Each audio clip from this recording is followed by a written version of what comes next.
Magandang araw po sa lahat ng ating mga senior citizens. Habang iniintay pang opisyal na pag-iimplementa ng 1,000 pesos social pension para sa mga indigent seniors, social pension beneficiaries, maraming mga senior citizens rin ang patuloy na nag-iintay at nagsusumigaw sa pagkakaroon ng Universal Social Pension o pensyon para sa lahat ng mga seniors na walang pilian. At alam mo ba dito lamang mga nakaraang buwan ay may bagong House Bill ang inihain para sa pagkakaroon nito. Ito ang House Bill number 9130 na inihain ni Representative Ruel Peter Gonzaga o an act granting Universal Social Pension to senior citizens, further amending Republic Act number 7432 as amended by the Republic Act number 9257, Republic Act number 9994, and Republic Act number 11916, and appropriating funds therefore. Nakasaad rito na nais nitong baguhin ang kasalukuyang batas for senior citizens at inagay ang pagkakaroon ng mandatory social pension hindi lamang for indigents kundi gawing for all senior citizens regardless sa financial status o economic bracket.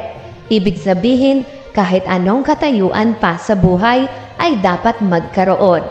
Basta umabot sa edad na 60 years old, ay dapat automatic na makatanggap ng monthly social pension.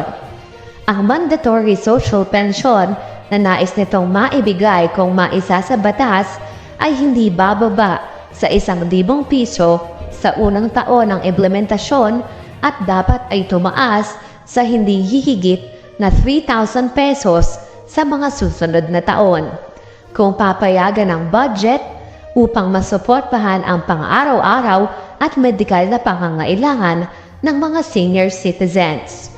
Kung maisa sa batas, nais nito na ang National Commission of Senior Citizens o NCSC ang mamamahala rito matapos mailipat ang payout functions mula sa DSWD at magkaroon ng Community-Based Monitoring System Act. Sa Section 7 ng House Bill ay mayroon ding waiver of pension o pagbibigay ng tsansa sa mga seniors na medyo maluwag naman sa buhay na nais na hindi na lang tanggapin o i-waive ang social pension. Gayon din kapag nais sa batas at hindi mo na i-claim ang pension sa loob ng 45 days ay maiko-considerang wini-waive mo na ang pension na ito.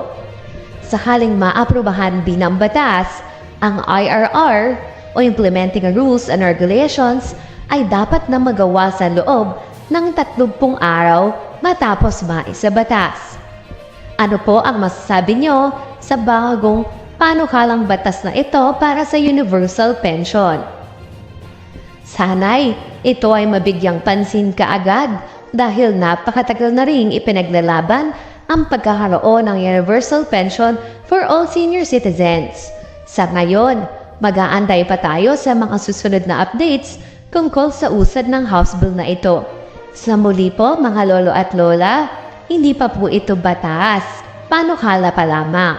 Ibinabahagi lamang natin para malaman nyo na may mga ganitong House Bills na inihahain para sa inyong kapakanan.